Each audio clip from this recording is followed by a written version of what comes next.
Welcome to the Deep Dive. Today we are jumping into one of the most, provocative claims about the American founding. It's a challenge laid down over 2 centuries ago by John Adams.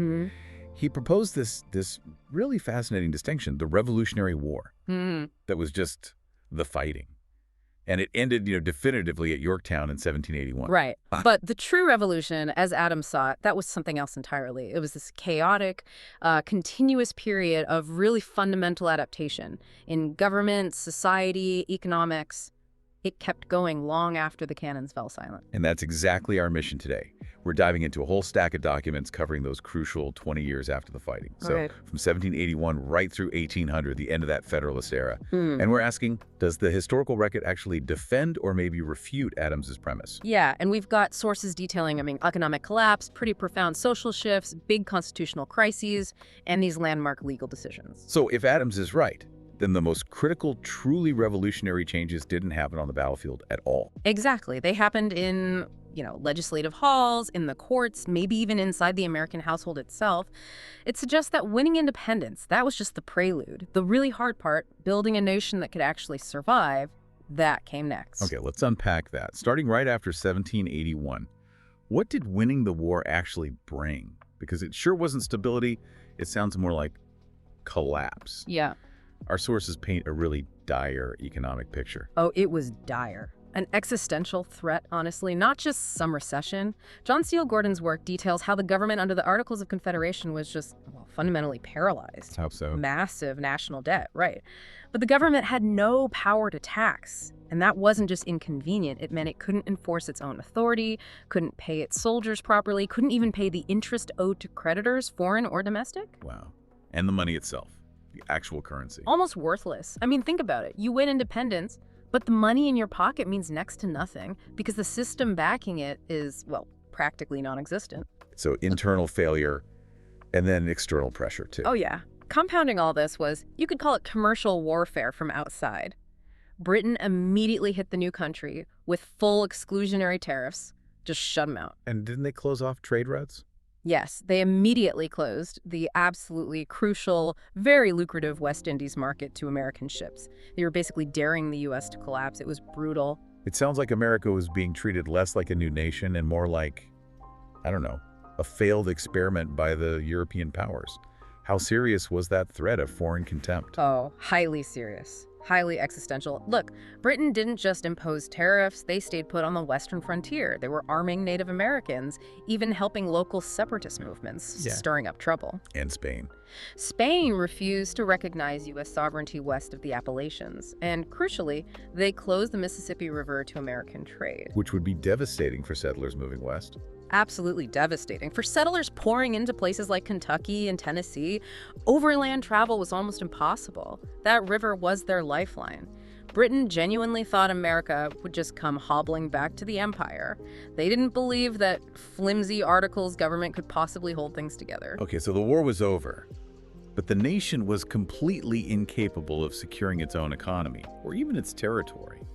That really supports Adams' argument, doesn't it? It absolutely does. But, there were signs of adaptation starting even then, especially economically. Like what? Well, the sheer dynamism of the American people, for one. Our sources show the population was just booming, doubling roughly every generation. That creates energy. And trade. Yes, merchants, who are always adaptable, right? They were quickly finding new routes, new partners, particularly free trade with Northern Europe and even the Far East. The Far East. Yeah, the export of American ginseng route to China, for example, became surprisingly robust trade pretty quickly. It shows that commerce, if not the government itself, was already finding ways to adapt to this new global reality. Interesting. So that economic instability and the beginnings of adaptation, it seems like that was mirrored by some pretty profound social upheaval right after the war. And this is where you really see the revolution starting to tear at those traditional social hierarchies, maybe. Definitely. And a key area here is the push for change coming from American women. You mean like Abigail Adams? She's the most famous catalyst, for sure. Even back in 1776, she was already demanding a kind of revolutionary adaptation, famously urging John to remember the ladies in the new laws. And warning him Not to put unlimited power into the hands of the husbands. She argued pretty pointedly that All men would be tyrants if they could. She saw the need for legal protection. Now, John Adams famously kind of laughed her off, called her saucy. He did, which is remarkable, really. But the legal structure she was challenging coverture, that was a huge deal, right? It was definitely under scrutiny. Oh, absolutely, coverture. That legal doctrine where essentially a married woman had no independent existence. Legally, economically, gone. Couldn't own property in her own name, couldn't sign contracts, couldn't even keep her own wages if she earned any. She's absorbed into her husband's identity. Exactly. It was this massive traditional power structure. And the revolutionary spirit was definitely starting to chip away at it, even if John Adams himself was dismissive personally. But one adaptation did follow, maybe partially, which was the rise of Republican motherhood. That gave women a new kind of political importance they hadn't had before. Precisely. Before the revolution, a woman's role was largely seen as purely domestic, maybe some economic labor. Republican motherhood, though, it elevated her status. It charged her with this really essential political duty, raising the next generation of virtuous, educated patriots. So it gave an intellectual basis for pushing for more education for women. Yes, a very powerful one. It supported activists like Judith Sargent Murray. She argued fiercely for educational equality, pointing at the, quote, mortifying consciousness of inferiority that women felt because they were deliberately confined educationally. And this shift maybe also relates to marriage itself. It does. This new status arguably supported a fundamental shift toward what we call companionate marriage, marrying for affection and partnership, not purely for economic alliance. Especially noticeable in the North and the expanding West. Okay, so some adaptation there. But if we're looking for Adams's continuous revolution in terms of equality, we have to confront the huge, glaring failure, which was slavery. Yeah, this is where the adaptation it stalled, or maybe even reversed in some ways, creating this permanent fissure in the nation. While the revolution's rhetoric about liberty did spur some action leading to emancipation gradually or immediately in northern states like Massachusetts, the South dug in, fiercely defended the system, and Thomas Jefferson's own views, they just perfectly illustrate this deep internal contradiction. He called for gradual emancipation, didn't he? But his actual proposed solution was, well, it's horrifying to read now. It was profoundly racist, based on today's understanding. Jefferson genuinely seemed to believe that black and white people could never, as he put it, retain and incorporate in a free society together. He predicted a future of racial convulsions that would lead, he feared, to extermination. So his adaptation wasn't integration. No, far from it. It was colonization. Ship the freed slaves out of the country entirely, maybe to Africa or the Caribbean, and then import European whites to fill the labor gap. Wow. That really shows the limits of that revolutionary idealism, when it smashed up against entrenched economic power and deep-seated prejudice. It certainly does. Yeah, even within that same really tragic period, a different kind of political adaptation regarding slavery did happen. You mean the Northwest Ordinance, 1787? Exactly. It's almost a perfect example of the messy, continuous, sometimes contradictory revolution Adams was talking about. This federal law banned slavery north of the Ohio River in all that new Northwest territory. So it drew a line. It drew the first major, really crucial political boundary between freedom and slavery in the expanding nation. It proved that while social equality was tragically blocked in many ways, political leaders were still adapting the actual structure of the nation, even if they couldn't or wouldn't solve the core moral issue right then. Okay, speaking of structure, the political system itself, the Articles of Confederation, was about to just completely cave in, wasn't it? This takes us into that central crisis of the 1780s, the one that really forced the next big adaptation, the Constitution. Yeah, we're talking about Shays' Rebellion, 1786, 1787. More than maybe any other single event, this convinced the elite, the leadership, that the Articles of Confederation government wasn't just weak, it was leading toward total ruin. And Daniel Shays himself, he wasn't some nobody, right? He was a decorated war hero. That's right, a Revolutionary War captain. He led around 2,000 farmers and veterans, many facing debtor's prison because of harsh post-war taxes and foreclosures in Massachusetts. And they didn't just, write petitions, they took action. Oh, direct action. They marched, they used force, they shut down courthouses to prevent the foreclosures. It was an armed uprising. And the national government's response. That's the absolute crucial point here. The national government, under the Articles, it was physically and legally incapable of responding, just couldn't. It couldn't raise money to pay an army, and it had no clear legal authority to intervene in what was seen as a state's internal problem. So who stopped it? Shays' rebellion wasn't put down by the national government. It was suppressed by a privately funded militia paid for by wealthy Boston merchants who were terrified by the unrest. And the reaction from figures like Washington? Utter terror. Washington, Hamilton, Madison, others, they saw this as the nation sliding into anarchy and chaos. It convinced them beyond doubt that the Articles were fatally flawed. They realized the government needed teeth. It needed to be strong enough to actually survive its own citizens if necessary. Exactly. And that realization directly forced the next major revolutionary step: the call for the Constitutional Convention in Philadelphia in 1787. This huge political adaptation, the Constitution that came out of it, was built on a foundation of, well, incredibly messy compromise. Between big states and small states. Right. And fundamentally between the North and South over the issue of slavery, leading to things like the Three-Fifths Compromise. But for the Federalists, the ones who wanted a stronger central government, what was the key adaptation they managed to get in there? Probably the most important tool for them was the inclusion of the Elastic Clause, Article 1, Section 8, the Necessary and Proper Clause. Ah, the one that says Congress can make laws necessary and proper for carrying out its powers, which basically allows for expansion of power. Precisely. It allows the federal government to expand its authority when needed. This was exactly the kind of power the Anti-Federalists feared most. Which is why they demanded a Bill of Rights, right? Yeah. To put some limits on that new centralized authority. Exactly. That was the trade-off. But centralizing power, especially financial power, was absolutely vital to the Hamiltonian vision. And Hamilton's financial plan, when it came, wasn't just about, balancing the books. It sparked the defining political rift of the entire era. It was a political engineering strategy. Aimed at ensuring the survival of this new federal structure. Yes. Take his idea of the federal government assuming all the state debts from the war, Okay. and his insistence on maintaining a permanent national debt. It sounds counterintuitive, right? Why would you want debt? Yeah, why? Because Hamilton was intentionally trying to secure the allegiance of the wealthy elite, the financiers, the merchants, the successful bondholders. By consolidating those state debts and making the federal government responsible for paying regular interest on those bonds, he created a powerful class of people whose entire prosperity was now directly tied to the stability and survival of the new federal government. Ah, gotcha. So it shifts their loyalty, their investment, away from the individual states and towards the central government. Exactly. It was a way to achieve a kind of political revolution, consolidating power centrally without firing a single shot. Brilliantly strategic, if you think about it. And Thomas Jefferson saw this and was not happy. Horrified. Absolutely horrified. Jefferson, the leading voice of the Democratic Republicans, or Anti-Federalists as they were initially known, he leaned towards, French ideas of liberty, maybe even chaos sometimes.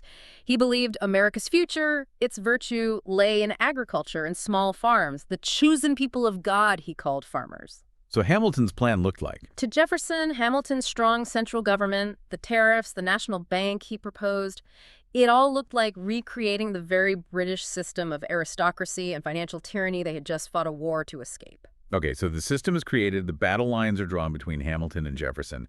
How soon was this new adapted system tested? Almost immediately, and the outcome really proves Adams' point about adaptation being necessary for survival.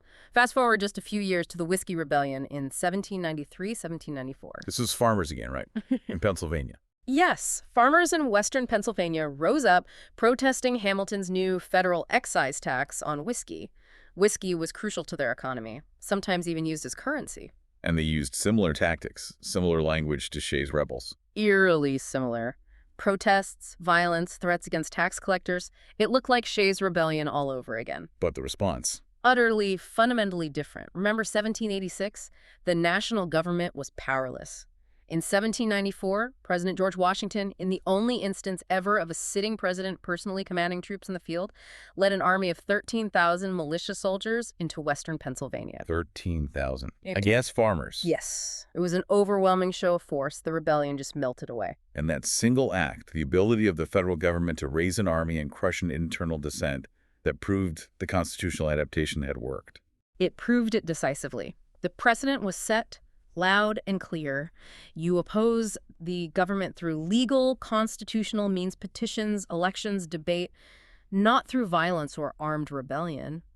That transition from the chaos of Shays to the enforced order of whiskey, that is the essence of Adams's continuous revolution in action. The system adapted to ensure its own survival. And Washington set other precedents too, didn't he, in foreign policy? Absolutely. Critically, he declared neutrality in the war raging between revolutionary France and Great Britain.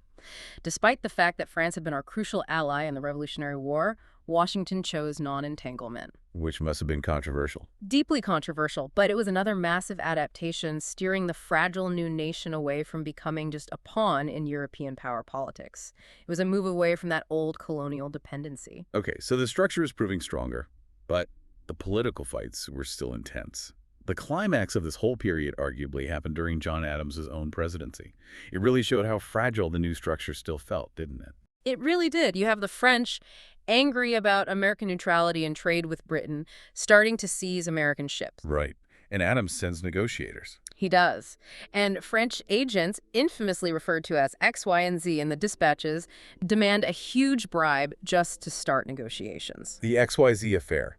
Utterly humiliating. Completely humiliating. It led to war fever against France, an undeclared naval quasi-war, and Adams and the Federalists in Congress, riding this wave of anti-French sentiment, responded with, well, arguably their greatest overreach. The Alien and Sedition Acts of 1798? Yes, making it effectively illegal to criticize the Federalist government, the president, or Congress in print, a direct, dangerous assault on the revolutionary ideals of free speech and press. And the states didn't just accept this. No way. Jefferson and Madison, working secretly, drafted responses for the state legislatures of Virginia and Kentucky. These Virginia and Kentucky resolutions attempted to nullify the federal Alien and Sedition Acts within their state borders. Nullify, as in declare them void. Exactly. It was a direct challenge to federal supremacy. Who gets the final say? The federal government or the states?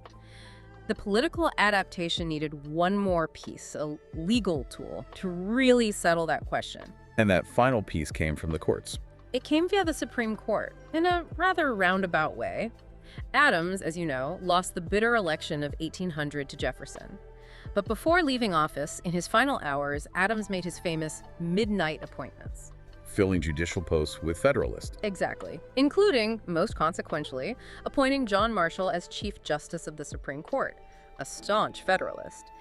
And this last-minute maneuvering ultimately led to the landmark 1803 Supreme Court decision, Marbury v. Madison. Which seems like a minor case on the surface, right? Yeah. About whether William Marbury deserved his commission as a justice of the peace. It was minor in its immediate facts, but Marshall used it with, well, strategic brilliance. He knew the Jefferson administration wouldn't deliver the commission anyway, so the court couldn't really force the issue. He essentially used a case who knew the court couldn't win in practical terms. To claim a much bigger, more fundamental power for the judicial branch itself. Precisely. Marshall, writing for the court, used Marbury to formally establish the principle of judicial review. He stated, quite unequivocally, "It is emphatically the province and duty of the judicial department to say what the law is." Meaning the Supreme Court has the power to declare federal laws unconstitutional. Yes. By claiming that right, Marshall effectively settled that long-running question raised by the Virginia and Kentucky resolutions about state nullification. The Constitution, as interpreted by the Supreme Court, was legally supreme over state laws and even over acts of Congress. That was the final critical piece locking in the structural revolution. So when we asked that initial question, did the revolution end when the fighting stopped in 1781? Based on all this, the answer has to be a clear no. Yeah, I think Adams was demonstrably correct. The war, the fighting, it secured political independence. That was huge, obviously.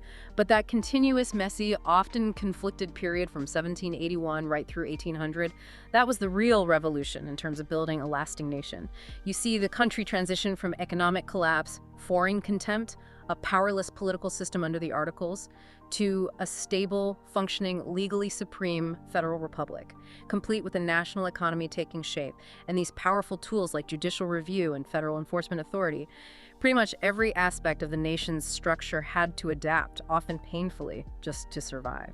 It feels like the true revolutionary achievement wasn't actually defeating the British military, which was incredible in itself, but it was creating a strong, adaptable government, one capable of surviving existential crises like economic failure, internal rebellion like Shays, and then legally enforcing its own supremacy against powerful resistance from states and political opponents. I think that's right. And maybe consider the ultimate political triumph of this whole adaptation period, the election of 1800 itself. John Adams, the sitting president, lost that incredibly bitter election to Thomas Jefferson, his ideological arch-rival, someone he personally deeply disliked at that point. And Adams was so upset he famously refused to even attend Jefferson's inauguration. Yeah. Snuck out of town. He did. Now, you can see that as just, personal pettiness, or was it actually the final, maybe most essential act of the revolution proving its success? Because despite the deep personal hatred, despite the profound ideological chasm between Federalists and Republicans, the system worked. Power transferred peacefully, constitutionally, from one party to its bitter rival. That peaceful transition, so rare in the history of revolutions, maybe that was the ultimate proof that the new adaptation, the Constitutional Republic, had truly taken root. That is definitely something profound to reflect upon.